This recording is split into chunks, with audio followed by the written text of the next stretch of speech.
Good morning. Today we are going to learn about the palmar aponeurosis. The deep fascia of the palm is thin over the thenar and hypothenar eminences and thick in the central part of the palm where it forms the palmar aponeurosis.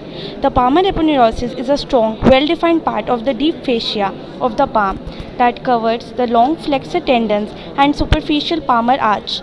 It is triangular in shape and made up mainly of longitudinal fibers with few transverse fibers intersecting the former.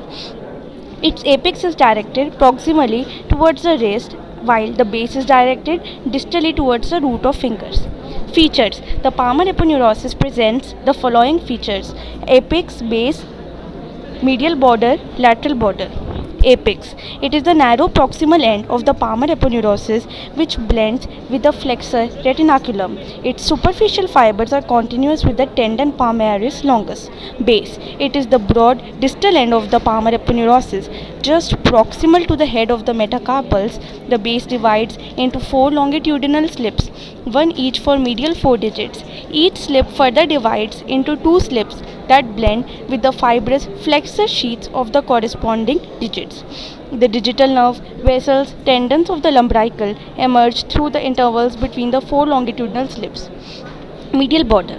The medial edge of the aponeurosis is continuous with the deep fascia covering the hypothenar muscles and gives origin to the palmaris brevis.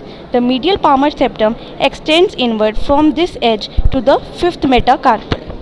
Lateral border. The lateral edge of the aponeurosis is continuous with the deep fascia covering the thenar muscles. Lateral palmar septum extends inwards from this edge to the 1st metacarpal, while the intermediate palmar septum extends inwards from near this edge obliquely to 3rd metacarpal. Functions: it helps to improve the grip of the hand by fixing the skin. Secondly, protects the underlying tendons, nerves and vessels. Morphologically, palmar aponeurosis represents the degenerated tendons of the palmaris longus muscle. Clinical correlation: Dupuytren's contracture.